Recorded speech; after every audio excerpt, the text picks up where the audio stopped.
Welcome to the WAN show, guys. The show where I and my co-host, Luke Slick Lafreniere, talk to you about the latest in technology and gaming and all that good stuff. You know what's funny is I do most of the talking on this show, but it still feels really weird to have this thing next to me. I was actually really hoping that Luke would be able to join me on the show this week, but that is unfortunately not possible because I haven't heard from him. He landed in Boston like yesterday early morning, I think, or the night before. I don't even know. But he flew out Thursday very early morning. So must have landed in Boston Thursday night. And other than getting a call from him, that, hey, we landed safely. Did you ever arrange a shuttle? To which I said no. I haven't actually heard from either him or Brandon. So they're going to be there doing all of our PAX East coverage, which you guys can look forward to finding on the channel over the next few days here. They're going to have a lot of emphasis on the Indie Mega Booth because that's something that Luke is super passionate about. But they are going to make the rounds to some of your favorite hardware vendors like Cooler Master, as well as I think they're going to swing by Kingston and there's at least a couple other ones. Oh yeah, Intel for sure. Intel is powering our trip to the show, which I've mentioned on the last few WAN shows. So between Intel and Corsair, that is the entire reason that Luke and Brandon were able to go. I'm going to try and do a little bit more audience interaction today just because I don't have... I mean, this guy is like, I like interacting with... No, not interacting like that. I love interacting with my dummy right here, but not having Luke here is just a little bit unfortunate. People are asking me to go get Taryn. I would love to. Unfortunately, because my human physiology requires me to sleep once in a while, I wasn't able to get this Friday, so today's Fast as Possible scripted yet to film it Thursday evening before I went home. So I had to film it when I got back from NCIX today, which means that Taryn is actually editing right now. So Luke and Brandon are in Boston, and Edsel is still at NCIX, and then Taryn is the only one who's here with me.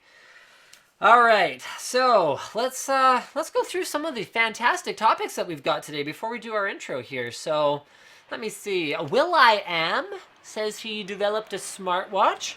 I personally would absolutely love to check it out. It's going to be coming in a little while. He funded it, used his own money to develop it, so more on that a little bit later.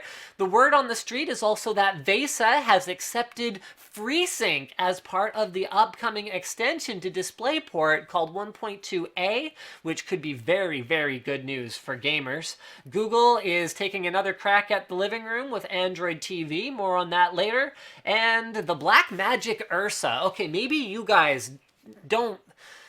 Maybe you don't think you care about camera technology, but riddle me this. Have you noticed the dramatic change in the quality of our videos over the last year? That is thanks to camera technology. The reason WAN Show looks so crisp compared to a lot of other streams is the Blackmagic camera that we use to power it. That's their first camera, the Blackmagic Cinema camera. It's a 2.5K camera. Now this one, okay, I'll tell you more about it later, but anyway, trust me, it's like really freaking cool. It's like this upgradable camera. And then, this one's really cool as well. So there's a new battery technology potentially coming. Seems to the researchers seem to be very confident about it, that could allow your phone to be recharged in under 25 seconds. And I don't know where I got the number 25 from. I'm sorry, under 30 seconds. The demo was 26 seconds, so 25. There's a new technology that could allow your car to go from 0 to 500 miles an hour in 3 seconds. I'm just making stuff up at this point, but I'll tell you guys more about that later on in the show as well. Why is there no sound? I'll just make the sound.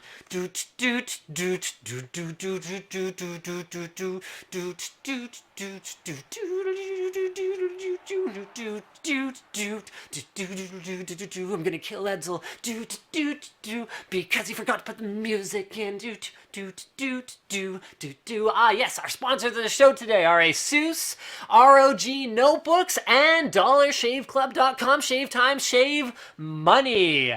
Big thanks to both of those sponsors, who we will tell you more about later, for making this week's episode of the WAN Show possible, or at least helping us actually make a living while we do it. I mean, it would be possible to do anything. I mean, you could make a battery that recharges in 25 seconds, or a car that goes from 0 to 500. No, okay, I'm just gonna stop with that now. It's not actually funny for me to make up things. Make up things and present them as news. Linus Media Group. That should be our tagline.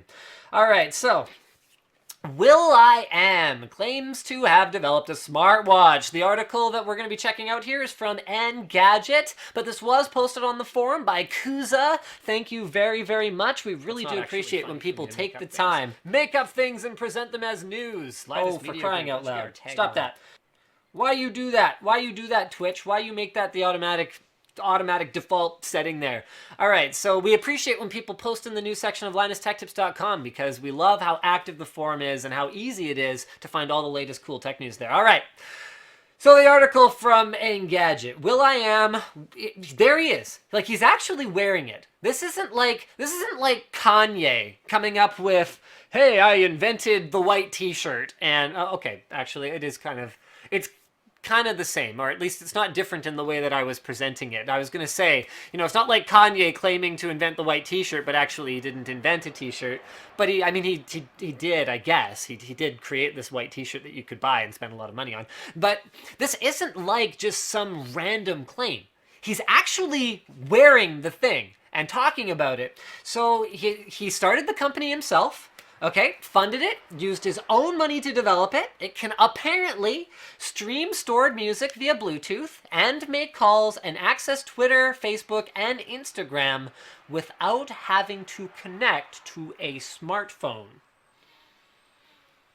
I'm really interested to see how this works. A lot of this stuff does potentially make sense, being able to stream music via Bluetooth. So if it was like a Bluetooth player that you could then use, like your Jaybirds or something like that, to play music over, then okay. But if you're going to be able to make calls on it without having to connect to a smartphone, hey, maybe there's a reason that Intel named will.i.am its Director of Creative Innovation back in January 2011. So, it's not like he's just so far out there in imagination land that serious companies like Intel are ignoring him.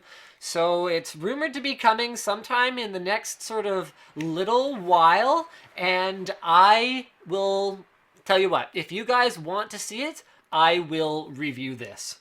So apparently there's a spider behind you.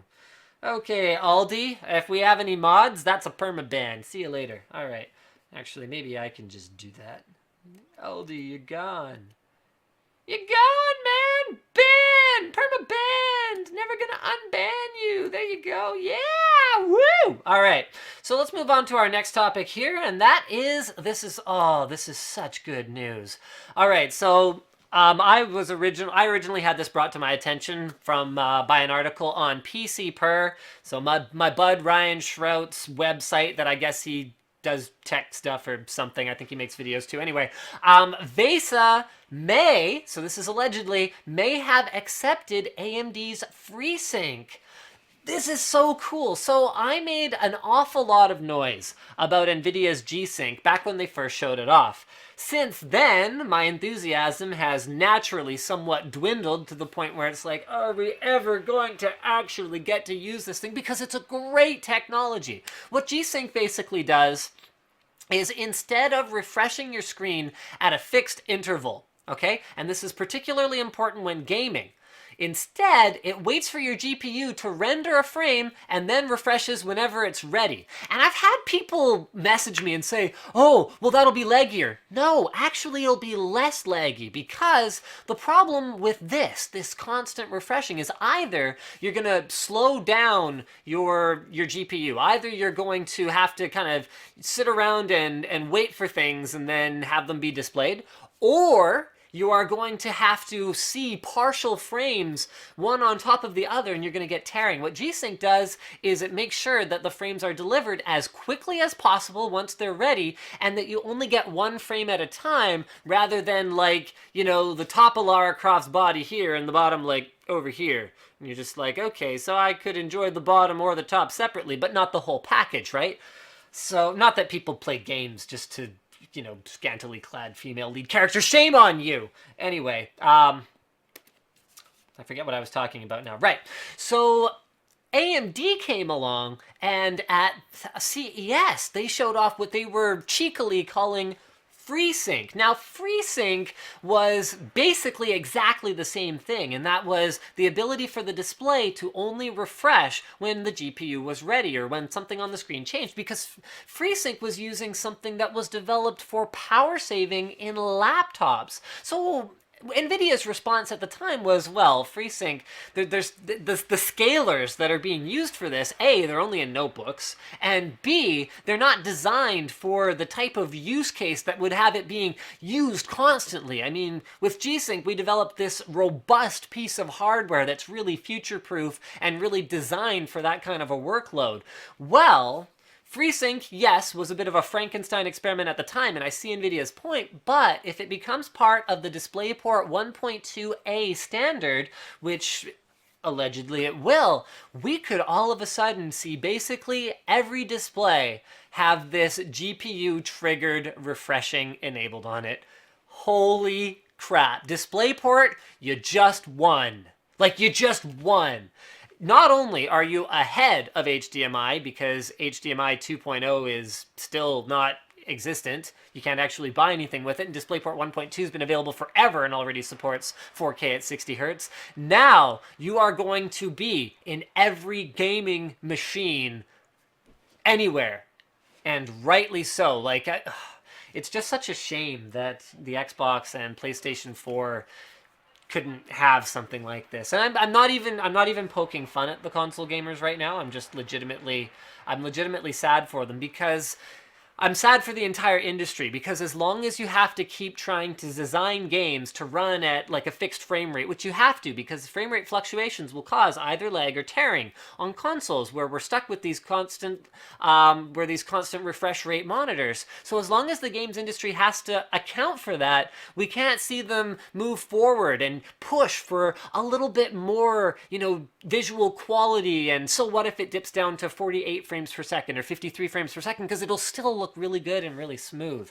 because that is something that G-Sync, and by extension, I suppose, FreeSync, will do very, very well. So, fantastic news right there. Next up is Android TV. So The Verge got an exclusive scoop here, where they are showing off what appears to be the interface of Android TV. And what I thought was one of the most interesting things about this article was how little information it actually seemed to contain. So we've got quotes from Google saying things like, here, let me just track this down. Android TV is an entertainment interface, not a computing platform. It's all about finding and enjoying content with the least amount of friction. What does that mean? I mean, we saw Google TV in the past. I mean, that was a total disaster. Just because, I think they made claims. This is in the Verge article as well. So they made claims like the majority of TVs in 2012 would ship with Google TV, but what was the difference? Like, I understand some of the things they're saying here. So they want the interface to be cinematic, fun, fluid, and fast. And they want no more than, I think they're saying, 3 clicks in order to go from turning it on to actually watching content, which I think is really cool. But beyond that, what is the actual difference between a set-top box that plugs into your TV that is an entertainment interface and a set-top box that plugs into your TV that is a computing platform? If anything, I would say if you're going to call something an entertainment interface, it would be something more like Chromecast, where you'll have specific apps developed for it, but really it's more about the experience and not about the Chromecast actually being a computing platform, a powerful piece of hardware. And right now, it's not clear how Android TV is going to slot into the whole ecosystem or how Chromecast is going to slot into the whole ecosystem. But what we do know for now is that Chromecast will continue to exist. So screenshots are now showing Google's own apps like Play Movies and YouTube and Hangouts, but there are also third-party apps being shown like Vivo, Netflix, Hulu, Pandora, and Games. So to me, on the surface anyway, what this looks like is just developers having to make multiple different interfaces for different Google products, because there are plenty of set-top boxes. Amazon's recent Fire TV that use Android, although Amazon is a bad example, I guess, because it doesn't run stock Android by any stretch. But there are Android-based players from even small manufacturers like Pivos, so you're going to have an interface for Android that hopefully looks somewhat good on a TV. You're going to have an interface for Chromecast that looks somewhat good on a TV. You're going to have to design an interface for Android TV that looks good on a TV. And it just seems like an awful lot of hassle. But maybe they have a better plan this time, and maybe all that I'm saying right now is going to have nothing to do with anything. I see a lot of people complaining about mods in the Twitch chat. Sorry, there's not a whole lot I can do about it right now, but we do have plans to work out a different chat system that's a little bit easier for us to moderate, so stay tuned for that, all right, guys? This is something that I'm getting pretty tired of, this next topic here. Now, NVIDIA released a new driver, and they came out with all kinds of claims with respect to performance. So they're basically saying, look, we're going to have DirectX 12 on all of our GPUs that support a DirectX 11 AMD, and we're going to release a DirectX 11 driver that stomps all over Mantle anyway. So here, check this out. So screen sharing here. This was posted originally on the forum by actually a couple of different folks. I'll credit them later. But the 337.50 beta driver was claiming that it would deliver up to 64% faster single GPU performance and up to 71% faster SLI performance just through optimizing the DirectX 11 driver that's available now. Now, I have heard members of the press muttering under their breath, talking to each other, not going to name any names, about every time AMD or NVIDIA releases a big driver update that claims to completely turn the world inside out by delivering amazing new performance to the existing GPUs that they produce. And the comments go a little something like this.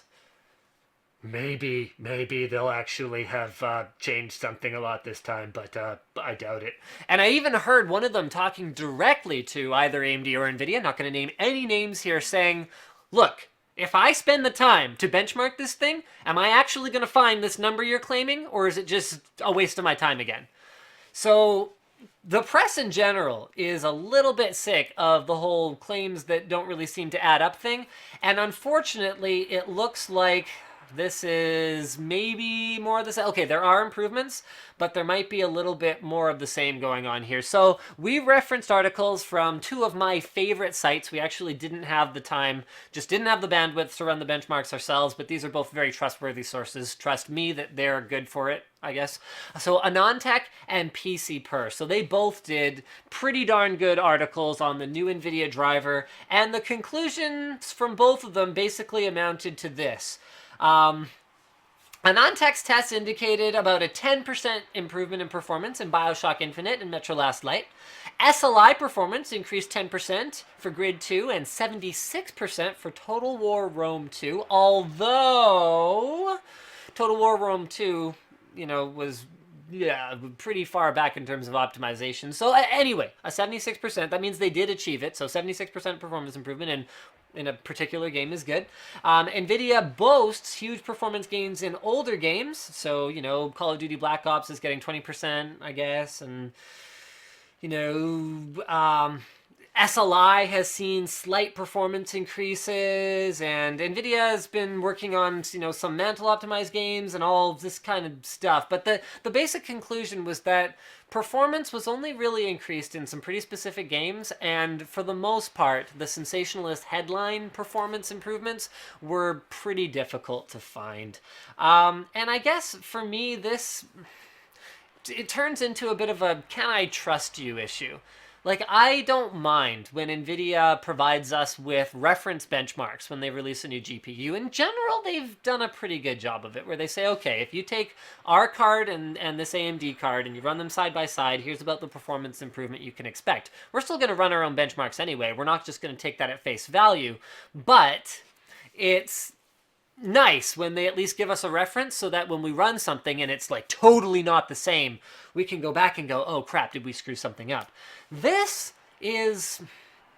It just seems like a headline grab, and I find it frustrating because I had another similar experience with NVIDIA not that long ago where I was reviewing a gaming notebook that had NVIDIA's latest GTX 860M graphics card in it, and they've got a new feature that they're calling battery boost where they're claiming up to 2 times the battery performance. And I mentioned this in my notebook review where I said I got about an extra 2 minutes of performance, not 2 times performance, although I did admit at the time that I do need to do a follow-up, but I mean, I don't think there was too much to go wrong with my test, because the way the technology is supposed to work is that instead of allowing the notebook GPU to work as hard as it can to deliver, 60 or 70 frames per second, you can limit the frame rate at like 30 if you're okay with that gaming experience on battery life in order to preserve some power. So I just found a part of Crysis that normally would run at like 55 frames per second with battery, or 45 frames per second, I think, with battery. And then I turned the limiter on to 30 frames per second. And I just left it there with a time-lapse camera on it, and the battery died and it shut off, and it only was about 2 minutes difference. So... yeah, I don't know. I don't know what else there is for me to really say about it other than I just find that pretty frustrating. So I'm going to go ahead and add at least one mod here. There we go. Boom! I have added a moderator. So I don't think one mod is going to be enough. And like I said, we're working on a solution, but there you go. All right. Now this next thing is something that is pretty close to me because I do make videos for a living now. This is from NAB 2014 and it is the Blackmagic Ursa upgradable 4K digital film camera. Now, you guys might ask yourselves, for those of you who aren't that familiar with, film equipment, why do we still call it a film camera? Like, what does that actually mean? That means that they are trying to achieve a more film-like look, which many content creators still agree is better than that digital camcorder feel that you get with a lot of digital solutions. So, products like the Arri Alexa, which actually isn't even a 4K camera. So I'm gonna let that sink in. But gets used for video production, for feature films. It's not even a 4K digital camera. What they've achieved with that is a film look and a color and a feel to it that is closer to film while avoiding the pitfalls of film, which are mostly that it's cumbersome to work with and that it is extremely expensive. That's number one. So what Blackmagic's trying to do here is create a 4K camera that is kind of ENG size. So like, those ones for like news crews that they carry around on the shoulder mount. So it's about ENG size and not just big, but also incredibly feature rich. So they are allowing upgradable sensors, upgradable lens mounts. It has a 10-inch display built into one side of it. It has 2 additional displays. So aside from being used for ENG use, it could be used on like a with a multi-person crew on a video production set for commercials or even feature films with like one person monitoring scopes on one side and one person monitoring what the lens is actually looking at on the other side, like up to 3 people working per camera. It's got all these screens on it. It's got professional quality inputs and outputs, so it has 12G SDI, which means that you can basically output directly with one cable, 4K. It supports internal dual RAW and ProRes recorders, so it's using the upcoming CFast standard that's kind of like an extension of compact flash. So unlike the cinema camera, it doesn't use SSDs, but at least this is a standard media as opposed to a lot of recording solutions that use proprietary media. In fact, the one that we use for our Sony camera uses uses proprietary SSDs. So it's a firmware lock that doesn't allow us to use other things. And then it's got, you know, XLR input. It's got, so the two 5-inch touchscreens that are on both sides of the camera. So you can put your settings, controls, monitoring tools there. And then the big one is the upgradable sensor. So it comes in at only $6,000, which sounds like a lot of money to you guys. But to put this in perspective, the Sony FS700 was around that price when we bought it. I think around $7,000 when we bought it. It has a 4K sensor in it, but it's only capable of recording directly to 1080p without an expensive firmware upgrade and an expensive external recorder. So our camera has actually cost us well over $10,000 by the time we're actually shooting 4K with it, which we aren't even able to yet because we're still waiting for another firmware update for our recorder, but that's a whole other story. So this is only $6,000, records to 4K immediately. You can upgrade the sensor to future standards, like 6K, 8K, or whatever. You can upgrade the mount to put different lenses on it, and it just freaking blew my mind. And the fact that it uses open standards and comes in at only $6,000 is just unreal.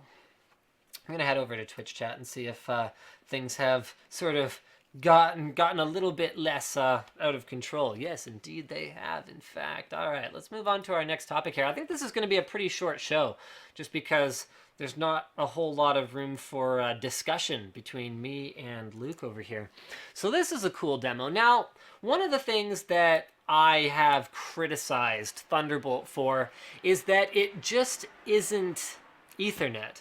It doesn't allow the same kind of flexibility that Ethernet does in a multi-user scenario. So having 10 gigabit Ethernet on my PC, to me, is more important than paying a premium for a Thunderbolt-enabled PC and then paying another premium for a Thunderbolt-enabled storage enclosure. Well, now, Thunderbolt 2 has been shown off enabling a 10 gigabit per second Ethernet connection between, not only from Mac to Mac, but between a Mac and a PC. So now your Mac Pro with its 6 Thunderbolt 2 connections and Gigabyte, for example, so your PC motherboard with dual Thunderbolt connections, now, all of a sudden, you can create a super fast network that can connect to Thunderbolt-enabled expansion devices such as storage. This makes Thunderbolt a much more feasible option to me, because a lot of what we do is in a multi-user working environment where everyone needs to access the same resources at the same time. And for that reason, Thunderbolt has just made no sense to me, and the Mac Pro in particular has made no sense to me because it cannot be expanded to 10 gig Ethernet without buying a Thunderbolt enclosure, Thunderbolt to PCI Express enclosure, and then putting a 10 gig Ethernet card in there. Now you're adapting this to that, to that, to that, in order to just access a network resource, because it only has 1 gigabit Ethernet built into it. Well, now Thunderbolt looks a little bit more feasible. Now, I do see some negative comments about this technology, and one person put it pretty well and said, well, this is ridiculous. We're moving away from centralized switching, and we're going back to what, like token ring? So you actually have to network each computer on a network. You have to like kind of daisy chain them all together, which feels kind of stupid, but... And I see that point, but I also see this as a pretty good intermediary solution for folks that don't want to drop, $300 to $500 per adapter on 10 gigabit Ethernet cards and then build themselves a NAS or whatever else. So now you can just buy a Thunderbolt enclosure and go ahead and do that. So they showed off transfer speeds of 150 megabytes per second, which not actually that impressive. We would want... Wait a minute, hold on. Yeah, we want to see quite a bit higher than that for 10 gigabit, but at least it's handled, or at least it's working. Now, in line with the whole Thunderbolt expansion versus internal expansion conversation that inevitably comes up whenever we talk about Mac these days, we actually have a Hackintosh build guide coming very soon. And I'm going to cover this in quite a bit more depth in that video, but in that build guide, I guess you know what, I have notes in here that I wanted to talk about that, but I guess I kind of talked about it already, because I talk about the merits of Thunderbolt expansion versus PCI Express expansion and how one can be beneficial or the other can be beneficial, but I guess I'll just do this then. I'll tease our upcoming Hackintosh video. It's scripted and shot and sitting in editing now, so you should be expecting to see that sometime about mid next week. Editing takes so long these days. I mean, it's great that we're able to deliver so much better production values than we used to, but it is so expensive, you guys, and it is so time consuming to make videos like the HTC One M8 video that we released last night, where that's like I was talking to Jack from NCIX today, and he was saying that blah blah blah, video production this, video production that. Is We were just kind of talking about it, and I was telling him why I'm not planning to do a Galaxy S5 review. Samsung reached out to me. They said they have a loaner unit that I can borrow for, I think, 13 days or 15 days or something like that. And then it needs to, by that time, be in the hands of the next reviewer. And I basically went, you know what, I'm not going to bother. They can send it to me, and I'll try it. But if it's not a unit that I can actually set up as if I'm going to use this as my daily driver for the next 6 months, then I just don't feel that incentivized to bother with it. And frankly, I find it kind of insulting, because doing a review like the M8 review is a bit of a different approach for us. I try to use the devices as if I'm planning to use it forever. I try to switch to every device that I use, because I think that that's the only way to review it properly. That's the only way that you can incentivize yourself to work through the problems, and that's the only way that you can avoid convincing yourself that this lock button isn't going to bother me in the long term. You have to actually think about it. If I'm going to be using this for 6 months, then will it be good enough for me? And you could kind of sit there and go, oh, well, Linus, you just want free phones. And it's not that. Because for the cost of me making this video, I was telling Jack this, it cost me about 20 labor hours, which when you have employees that make a decent living wage and you give them benefits and you pay into their pension plan and you do all this stuff, costs me well over $500 to make that video. I could literally just not make a video and I could go buy an S5.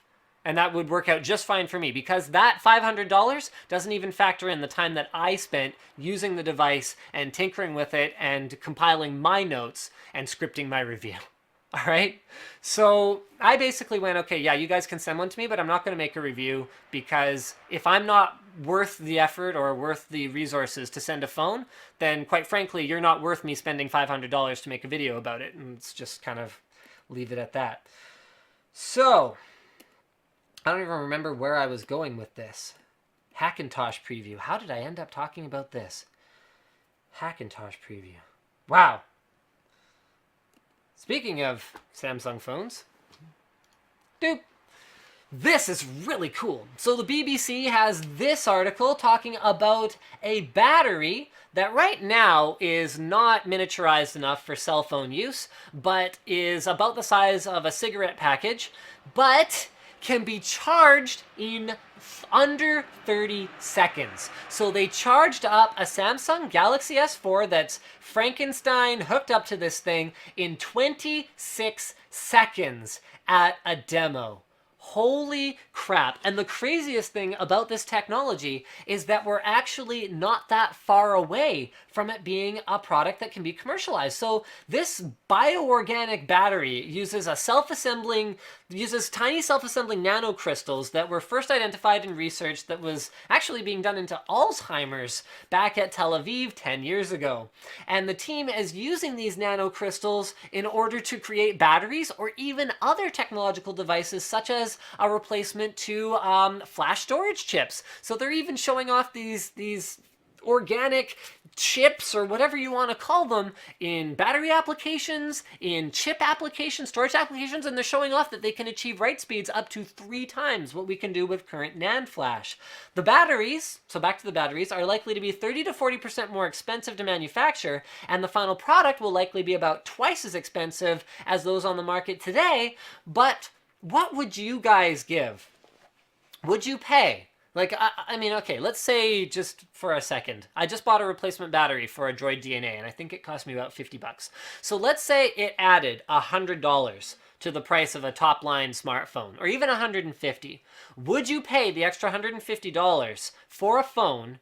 And I'd love to hear from you guys on Twitter, actually. Let's Twitter blitz this. Linus Tech, would you pay an extra $150 for your phone, the one you own right now, if it had wireless charging, that you could basically put up against a pad for 30 seconds, and fully recharge it.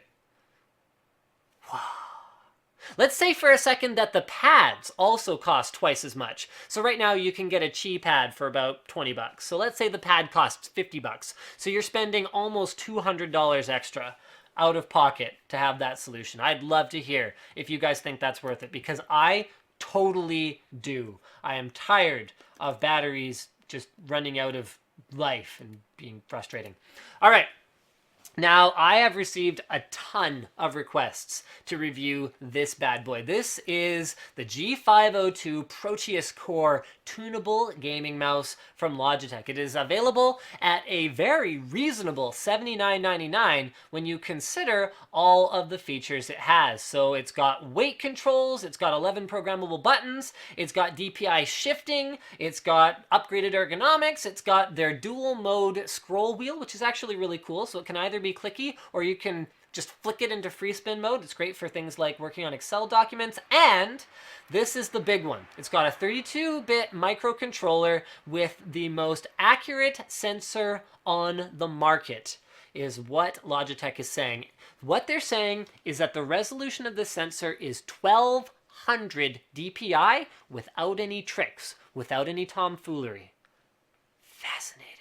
Now, we've actually got a sample of the mouse already, so yes, a video about this mouse will be coming, but I haven't actually tried it personally yet. Edsel is actually kind of our mouse expert these days. I swear, he's like constantly reading up on mouse sensors and firmwares, and he's bought about 3 or 4 mice in the last little while. And he's talking about switching out the clicky switches on a Zowie mouse in order to swap out the ones they're using for Omron switches. Like, he's turning into a total mouse geek. But it's great because I was able to give the mouse to him, and I've got his initial impressions already that I'm just going to tease you guys with now, where he said it is a little bit on the heavy side, but that the tracking is actually very, very accurate. So I have his initial impressions, and we will be providing you with that, but this worked out really well because I don't remember where I was going with that. This is the problem with not having him to keep me grounded, is I just kind of go. But very, very, very exciting, and definitely a first in the industry. And I mean, it's Logitech,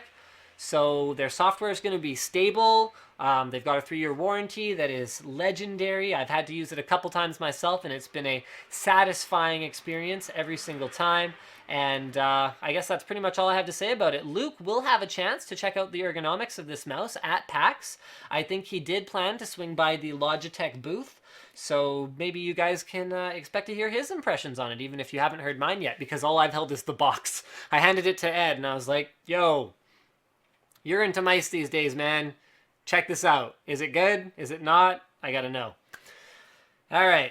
Speaking of things, are they good and are they not? I don't know. I guess maybe I'm just jaded and tired and, oh no, I want to do my Twitter Blitz. Yay, Twitter Blitz before Linus gets all jaded and tired of things. Yay. Okay, Twitter, boom. There should be a rule that people should have at least 100 posts because there's so many fake accounts on the giveaway. Nope, we're not going to create a rule, but what we can do is audit by IP. And we actually have a couple of other fancy tricks as well, so don't worry. We'll know if people have duplicate entries. All right.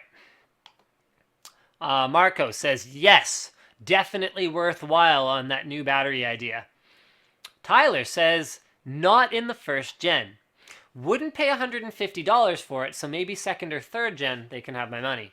Casey says, yes, even if it was thicker and produced more heat, all the yes. John says, hell yeah, that's a bargain in my opinion. I would love to charge a Note 3 in 26 seconds. Anthony says, hells yeah. Solar Trend, hell yes. Hell yeah. Yeah, yes, I would pay. That is a bad word, Danny. Luke says, I would totally pay $200 for a phone that charges in 30 seconds. Look at this. Wow. Wow. Yes, yes, yes, yes. No doubt ever. Yes, yes. Yes, yes. Well, there you go. It's basically unanimous. If we could get batteries that maybe aren't higher capacity, but give us more flexibility in terms of how we use them in our daily lives. Like if you had a charging pad in your car, so you could just kind of chuck your phone on there when you get in the car, and then it's like completely done. You take it off like 30 seconds later, set it up with your nav, and you're ready to go. Like if it changes the way that you use your device, people are definitely still willing to pay a lot for phones, which is something that I meant to discuss more in my M8 review. Is there still room for $600, $700, $800 flagship devices in a world where the Nexus 5 exists at $300 or $350, depending on the capacity? And you know what? Before I had my hands on the M8, I probably would have said no. And when I get my hands on some of the new stuff that's coming, like the OnePlus One, I might say no again. But the experience of using the M8 really does justify, maybe not as a discrete handset purchase. Like if I was someone who bought my phones outright, so I'm spending twice as much on it, maybe it doesn't justify it for me, but it does justify the additional expense if I'm someone who buys on a carrier contract with a subsidized phone, so I'm only paying another couple $100 for it. I think there is still room for premium phones with premium features that really do feel different from plastic phones with plastic features. For Samsung, on the other hand, not sure that I feel the same way, where it's just like, oh, you like wave at the phone in order to enable more features. But like I said, I haven't actually been hands-on with the S5. I haven't heard back from them yet, so I'm not sure if they're going to be sending me one. I did say that I would talk about it on WAN Show, even if I don't do a dedicated review of it, and that I would use the device, even if it's not some... Right, I remember where I was going with that whole spiel before, is the reason that I ask for a keeper unit is because I don't feel like setting it up and actually using it if I'm not going to actually use it enough. I'm just going to have to wipe all my pictures and wipe all of my settings off of it shortly and then go and, resync my actual daily driver back to it. I mean, it's one thing if I end up doing that anyway, because I don't end up liking the device. But that's comes with the territory. It's another thing if I end up liking the device and it becomes my favorite device, which hasn't yet happened with a Samsung device, so it hasn't really been that big of an issue, but if it becomes my favorite device, and then I send it away, I go back to using something else, new devices roll in, and I want to compare them against something that I really like, and I don't even have it in my hands anymore, I believe that, this is where I was trying to go with this, I believe that comparative analysis needs to be done side by side, and not from memory. That was my whole point with that thing. Jeez. All right. So let's go back, aside from being a waste of time and money for me to make a video about it when you're not even willing to invest, well, here's the product that you're doing us a favor by generating exposure for. Or not doing a favor if I end up giving a negative review, but that comes with the territory. That's any reviewer. All right. Speaking of any reviewer, there are any number of different reviews on the Radeon R9 295X2, except one from yours truly, because we didn't get seated a unit. I've had quite a few people complain about the fact that we've been uploading speaker videos as opposed to an R9 295X2 video, and all I could really say is there's nothing I can do, because AMD didn't seat us one.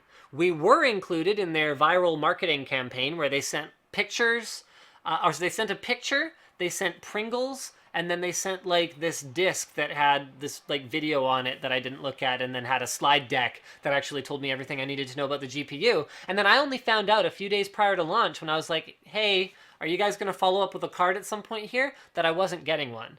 So I didn't get one. That's why I couldn't bring you guys a review of it, unfortunately. I don't think I am going to get one from AMD. I sent a yo, what's going on follow-up, and I got a response that there may not be any more sample units, or there might be, but I haven't heard anything further yet. So we'll see what happens. But the good news, actually I have two pieces of good news. So good news number one is that there are plenty of reviews out there from sites that I consider extremely credible.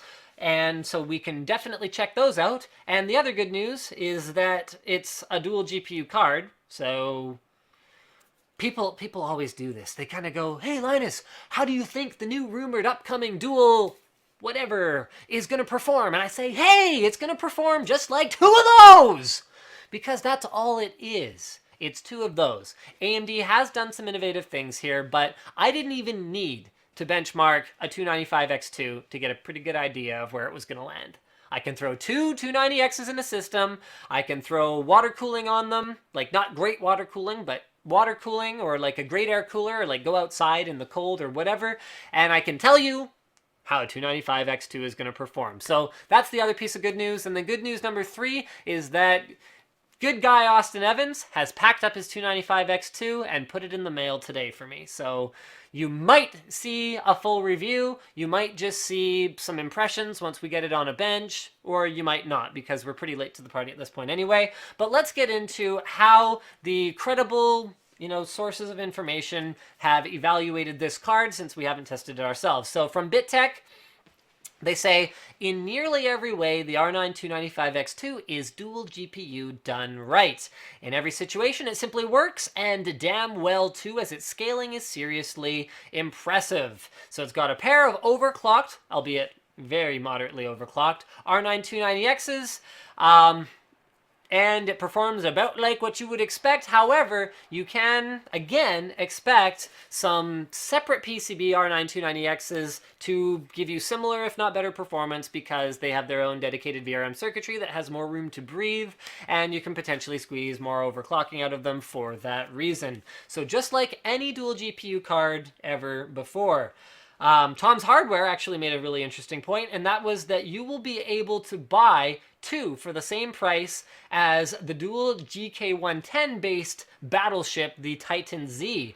Clearly, though, that comparison leaves one super dreadnought smoldering. That's a quote from Tom's Hardware, because the Titan Z costs $3,000, or twice the price, and is probably going to perform similarly, if not actually a little bit worse, with the key difference being that it is air-cooled. But would you really pay twice as much for air cooling versus water cooling, or would you rather buy two 295X2s if you can figure out where to put both of those radiators? In fact, there are some cases that will support that. So there's the overall impressions of the 295X2. I don't think I have too much else to really say about it. Other than that, I do appreciate what AMD has done with their last two dual GPU cards. So with the shoot, I can't even remember their bloody branding for the thing. The 7990, there we go. With the 79, they change it every generation. They've done it again. It's like, is it a 3870X2, or is it a 4870X2, or is it a 5990, or whatever they called that thing? They change it every generation. So with the 7990, they introduced an open air cooler. And this was because they had to in order to keep the bloody thing cool. So what that meant was worse case temperatures, but better GPU temperatures. And I looked at that and I went, that's great. Why are we relying on the GPU card manufacturers to give us these non-reference cooler designs that keep the GPU cooler? I understand that blower designs are better for certain builds, but when we're talking dual GPU cards, I think we're talking about systems that better have some airflow through them anyway. So I appreciated that, and I appreciate once again that AMD has made this card water cooling out of the box. So yeah, it's only a single 120mm radiator, and yeah, it's an Ace Attack all-in-one solution, so it's not the greatest performing thing in the world, but what I think a lot of people were surprised to discover is that on a graphics card, you don't need the greatest thing in the world in order to still get really, really impressive thermals. Like, I've seen reports around the web of these cards running as low as, 60 to 70 degrees under load. That's running at full speed, because people look at their CPU and the temperatures a CPU runs at, and they look at their GPU and they look at the temperatures a GPU runs at. And I think the assumption is that there's some kind of correlation between something's temperature and the amount of heat that it is outputting, but there isn't. Your CPU has a much more optimized cooler on it because it has a lot more space. So just because they both run at 80 degrees doesn't mean that a GPU actually kicks out that much heat compared to a CPU. So just because you could throw an overclocked CPU on a slim 120mm radiator design and you still get like, 80, 90 degrees on it, it's like, yeah, well, why did I even do that? When you throw that on two GPUs, you can get great results because because now you're taking that cooling out of that horrible form factor, that dual slot form factor that's just totally inadequate, and you're moving it to a nice big 120 millimeter fan that's getting the heat from those GPUs carried to it by water, which is much more efficient than air. So I think that's a really innovative, really cool thing that AMD has done with the... What's someone saying? What's incorrect? Hold on. I'm curious now. Twitch chat. Someone's saying I'm incorrect about something.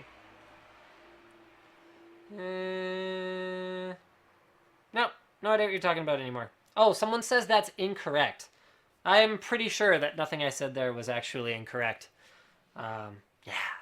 Okay. Anyway. Someone asks, where's Luke? He's at PAX. So there, I did some Twitch chat interaction, especially now that it's not a total disaster in there. You know what? Speaking of total disasters, this isn't a total disaster at all, but let's go ahead and get into our sponsor break here. So, our first sponsor of the show today is ASUS. This, my friends, is the G750JZ, and what I really wanted to be able to do on our first spot for ASUS's new Ultimate Performance Gaming Notebook was have used it a fair bit and tell you a little bit about the gaming performance and a little bit about what it's like to use it. But unfortunately, Luke took the one that I started setting up, so I was able to use a couple of things. I definitely appreciate their new keyboard implementation with nice long travel time, and I was able to set up a couple of things. I definitely appreciate the looks and the fact that it actually runs cool enough that I'm running this thing on my lap right now, which you can't always say about gaming grade notebooks. Luke took it from me and was like, oh, hey, that's our editing machine for PAX East. Bye. So I was like, okay, I was actually going to use that. So we do have 2 of them, so each of us will be using them for about the next 8 weeks, which will give you guys, by the end of it, a pretty good idea of what it's like for us to use them. We'll definitely talk about our impressions on the show here, but it just means that the one that I had set up wasn't set up, and I had to like pull it out of the box now at the last minute, get everything installed on it in order to just do the show at all today. But what it also means is it gives me a way to talk about the ways that these high-performance notebooks can be used. It's not always just about gaming. Luke, the first thing that went through his mind was, holy crap, Thunderbolt port, Core i7 quad-core with hyperthreading, so nice high-performance CPU, and 880M graphics card, which can be used for CUDA acceleration in Premiere. And he was like, mobile workstation! Yoink! It's because normally when we travel, we would take a shuttle or a Silverstone Sugo machine that has like a full-size desktop CPU in it. So actually we use 6 cores for almost all of our editing machines. And normally we take that when we travel. But because Luke and Brandon are traveling to PAX East on their own this time, they were really excited about the opportunity to take a notebook that is fully like high quality video editing capable, so Brandon doesn't have to lug his ancient heavy thing that's like super slow, and they don't have to take a desktop. So there you go, guys. The workstation usage model is another valid one for stuff like this, and of course you can play games on the go if you want as well. So let's move into our next one. This is another... I'm trying to talk about our sponsors here, right? Dollar Shave Club.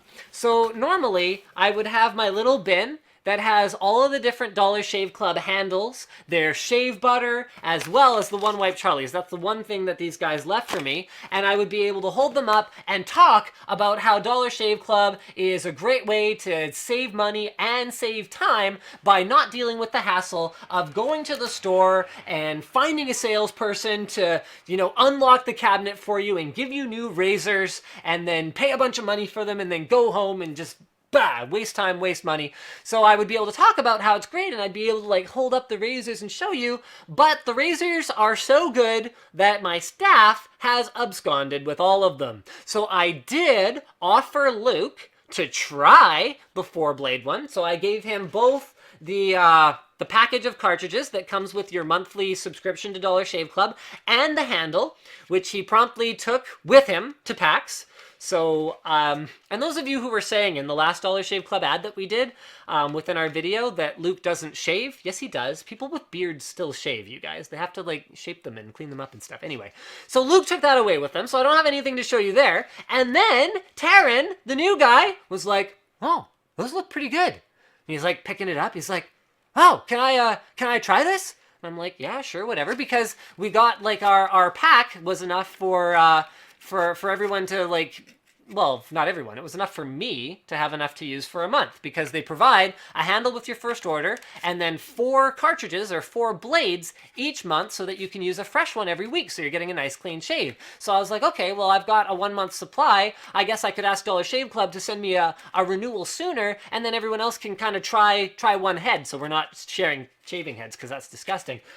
So he took off with it. So I don't have that either. He's like, he just completely absconded with it. He's got the handle and the entire thing of 6-blade cartridges. So I don't have anything to show you guys except the One Wipe Charlies. So One Wipe Charlies are the are butt wipes for men. They're peppermint scented. They are moistened so that you do a good job. You do have it here. Awesome. How is it, by the way? I haven't tried it yet. You haven't even tried it yet. Here I am all upset that everyone's stealing my things and they haven't even done it yet. Okay, well, there you go, guys. There's the, see, we've cleverly labeled. This one's Linus's, this one's Terran's, and there's the nice high-quality grippy metal handle that's included with the 6-blade version. I'm going to go ahead and bring up their website because I spent this entire... I spent this entire thing complaining about everyone stealing the stuff because it looks so good, and it turns out that only one of my employees is stealing everything. So I'll go ahead and fire it up. So the whole point of Dollar Shave Club, since I haven't actually managed to talk about that a whole lot, is that they have a warehouse where they ship to you. Founder of DollarShaveClub.com. Sorry about that, guys. Where they ship to you once a month 4 new razors for your handle that they provide to you on your first subscription. They do it at a cost that is lower than buying them from the, shopping center or wherever else you get them. You can see that Mike here has put it so well. Our blades are, bleeping great. He's got a whole, actually, very funny commercial that you guys should definitely check out. Just if you search for DollarShaveClub.com on YouTube, you guys can check that out.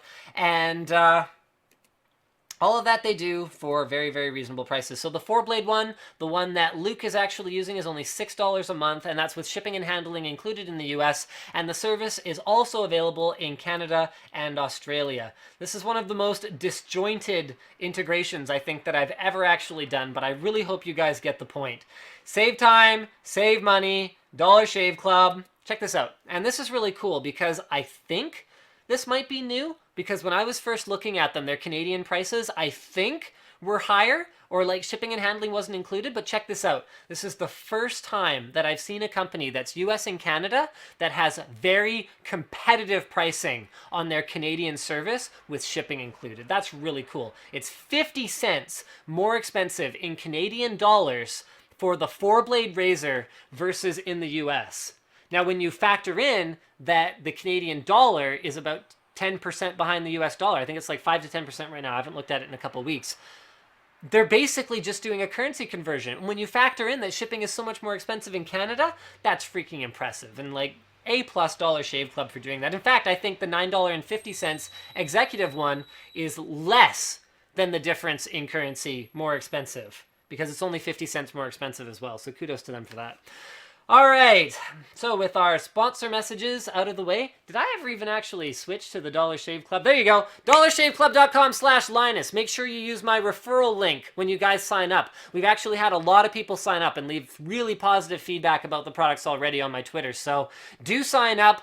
Do use the offer code so that we can keep having Dollar Shave Club sponsor the WAN show and all of our other great content. Hopefully you guys enjoy. And I think now we're pretty much done. All right. So let's move on to our next topic here, which is the Heartbleed bug. This is a big problem. I was actually tempted to just do a dedicated video about this during the week. Not because I'm a total expert on, SSL encryption and secure web access. I have a basic fundamental understanding of how it works and why it's important to encrypt certain data that's sent over the internet. So for example, when you interface with a website like LinusTechTips.com, it's important for us to encrypt your username and password, but it is not important for us to encrypt the post that you're about to post publicly.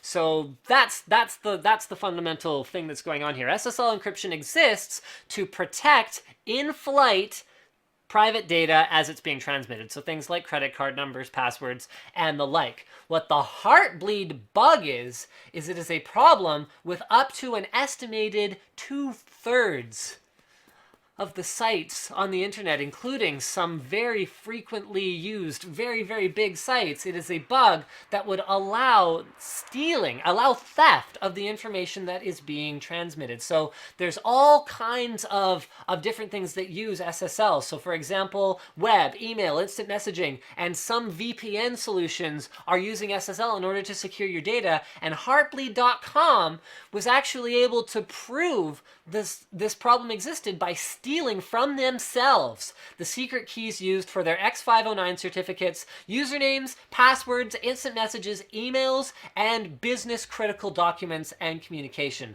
The bug has actually existed for around 2 years, and a successful attack would leave no trace. So if your VPN solution, for example, has not done anything about Heartbleed, you might want to cool it on using it for the time being until they've proven that they have fixed any of the vulnerabilities, because that is pretty much the only way to even know that you haven't been compromised, is to just not transmit any secure data over the internet in the meantime, which is kind of terrible. It's been a while since there's been something that devastating.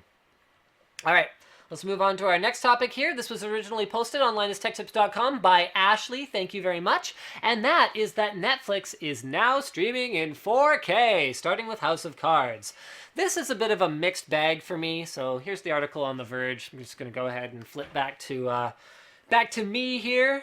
This is my show. This is a bit of a mixed bag for me, because as much as I appreciate 4K content for some things, I appreciate that when we are going to switch to 4K, which we are for our videos, it is going to enable a higher bitrate playback mode on YouTube that will allow even 1080p viewers to experience better quality. I appreciate that.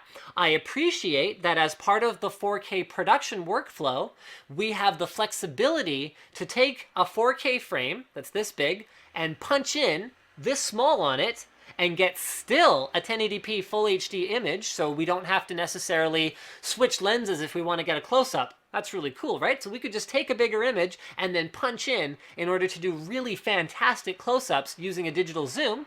I appreciate that about it. But what I don't really much care for is the fact that it's going to have an impact on bandwidth for Netflix streaming users, something that is a concern if you have a provider that limits your bandwidth. I don't appreciate that it's already a concern for Netflix to be able to stream 1080p with any reasonable level of quality. Like, I don't know if you guys know, this should be a topic for an upcoming Fast as Possible. I don't know if you guys know the mechanisms behind it, but there's more to the quality of a video stream than just resolution. A lot more. I mean, I could give you guys a video stream that's just 1080 by 1920 black pixels that just refresh. And that's not quality. So just because something has a resolution doesn't mean it's a quality video feed. So bitrate and color depth, which is largely affected by the bitrate of the media, actually to me has a very, very noticeable impact on the viewing experience. And when I'm watching videos on Netflix, it's really ugly sometimes, the way that their dynamic throttling will scale back the bitrate so that you get these blocky chunks of low color depth, and that's at 1080p already. So if you were to tell me, okay, Linus, I want you to give up some more color depth so that we can throw more resolution at you that you might not even appreciate from so far away from your TV, I'd go, maybe, sure, no, probably not. So they're saying right now, look, guys, don't expect a mass rollout of this right off the bat. So they're realistic about it. And okay, and on top of all of this is that it's going to use more bandwidth, and Netflix is already having trouble dealing with all the service providers to get their service, actually provided to their customers at a reasonable degree of quality. And that sentence didn't actually make any sense, but I hope you guys get the point. So they're saying don't expect a mass rollout, and even by the end of the year, the 4K selection will be very small. But there you go. They've got it. So if you were to buy an inexpensive 4K TV from Seiki, or, check this out, this is a review that's coming soon. An inexpensive 4K monitor from the likes of Samsung. So yes, guys, I have gotten myself the UD590 from Samsung. 4K 28-inch TN monitor available for $700. Holy balls. Then you would be able to map a pixel to every pixel and enjoy that content natively. But I'm just not necessarily convinced, especially from what I've seen of that monitor so far. I did have one open at NCIX today that I was able to check out. I'm not convinced that it's really worth it.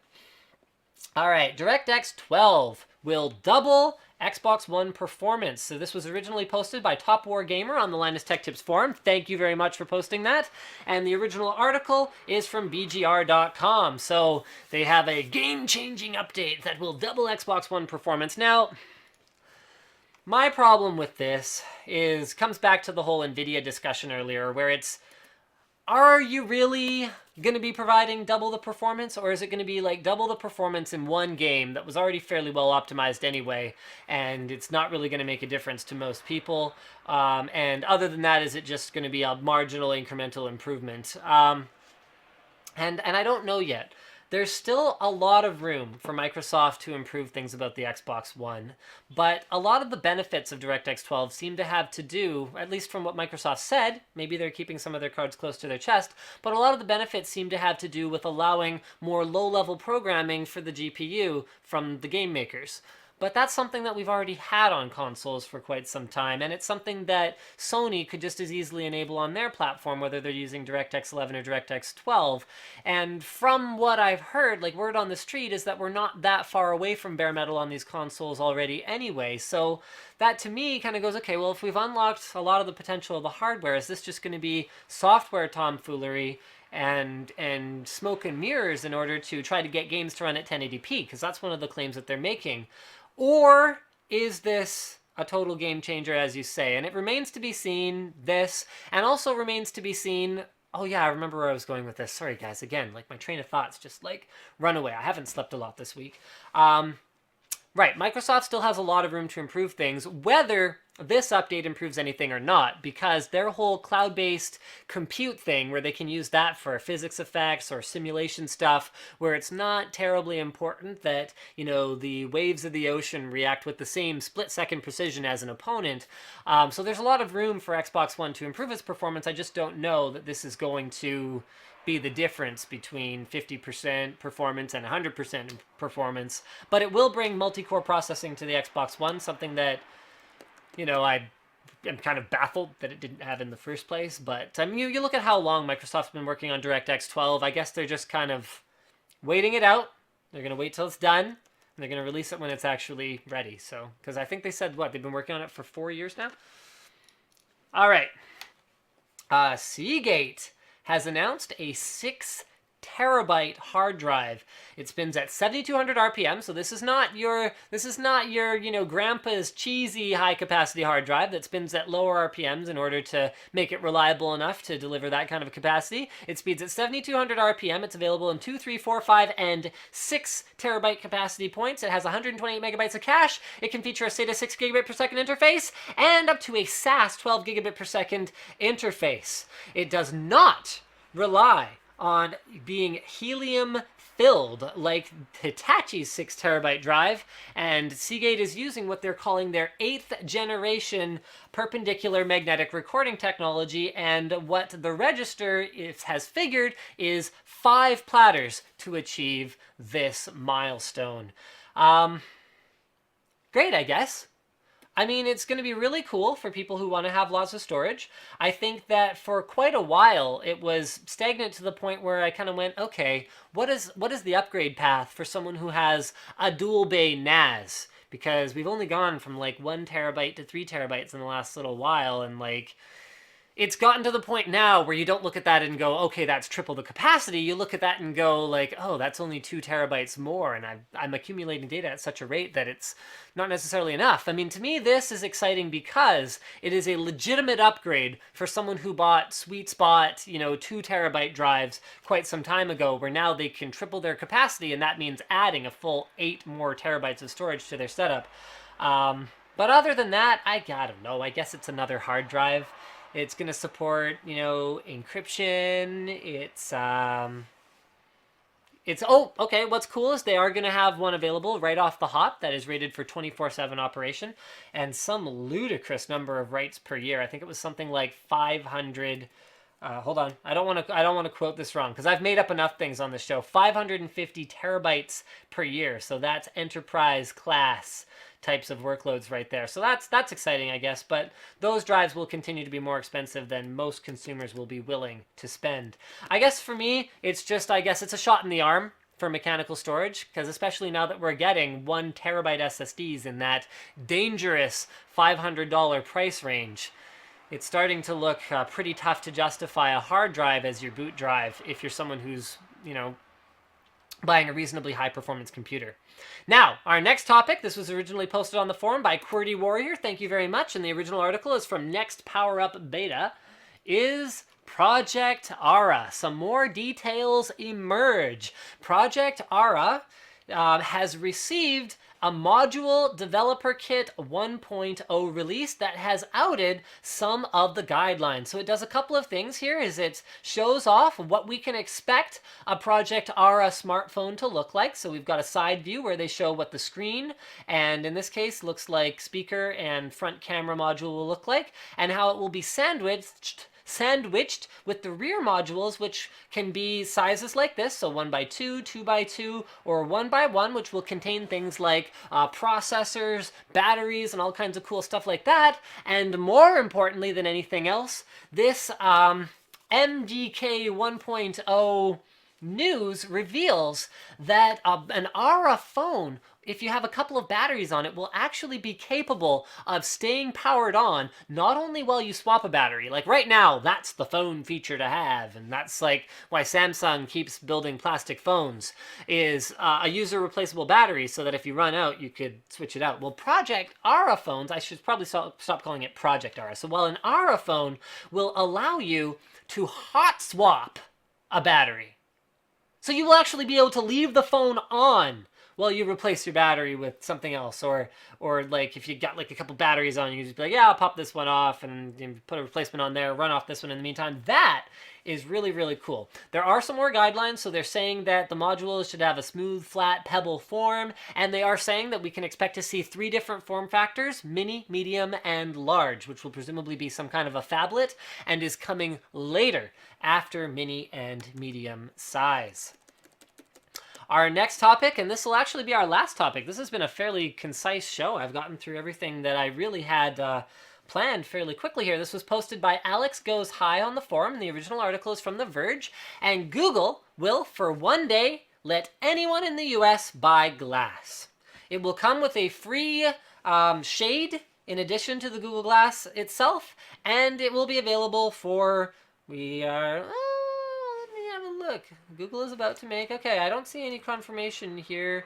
Includes an Explorer program expansion on April 15th. Yeah, there we go. So it will include a free frame or shade with the purchase, and it will cost $1,500, just like it has for everyone who's joined the Explorer program. Now, I actually bought a Google Glass not that long ago, and so if there's anyone in Canada or outside of the US who wants to buy mine off me, because quite frankly, I didn't end up using it pretty much at all. It's extremely uncomfortable for me. I'll be willing to sell mine for $1,500, and I'll throw in, I have a clear lens and I have a shaded lens, and it's in basically pristine condition. I've hardly touched the thing. So there you go, Google. I'm one-upping you by allowing someone anywhere in the world on the 11th, not the 15th, to pay $1,500 for a Google Glass instead. I'm just trying to recoup my money on it because I just found it too uncomfortable to use. The problem that a lot of people don't have, but for me is a big issue, is the way that it sits on your ears, because my ears are not level on my head. So when I hold my head upright, my ears are wonky. It's hard to tell unless I'm wearing glasses, but all glasses sit on me like this. And what happens with Google Glass is that puts the display way outside of where I can actually read the thing. So I was gonna do a review on it, but I was just like, you know what, screw it. This is so uncomfortable, it hurts after like half an hour. I'm not finding it useful because I can't even see the thing, so forget it. And I intended to flip it like ages ago, and then I never got around to it. So this is as good an opportunity as any. So I'll be doing that on the garage sale after WAN show here.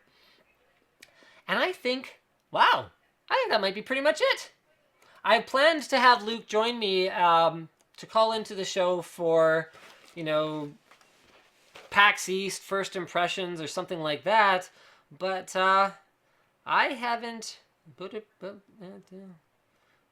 Okay. And can you please do us a big favor? Oh, okay. So there's that. Nope. Nope. I don't have a reply from Luke, so it looks like he won't be joining us. Thank you guys very much for joining me on the show. People are asking for a Pebble Steel review in Twitch chat. Yes, that's coming. I ordered one. Still not here. So that's going to be part of my review. That's for sure. And, or are they just asking for a Pebble review? I've done a Pebble review. My Pebble review has like 200,000 views. You guys. Someone's like, call Luke. I won't be calling Luke. He's roaming right now. So that would be a big problem. Thank you very much, guys, for tuning in. All 4,100 of you. I am always just so overwhelmed that so many of you give up your Friday afternoon or Friday evening to spend it with me and hear about the latest technology. Stay tuned for all the PAX East content that's coming this weekend. So that is brought to you by Intel and Corsair. And a huge thanks to Luke and Brandon for giving up their sleep and their weekend. And in Luke's case, his health. He's actually sick and he's still doing the trip. So like, rock on, brother. Huge thanks to them for bringing us a bunch of cool content from the show. And I will see you guys next week on the WAN show. Same bat time, same bat channel.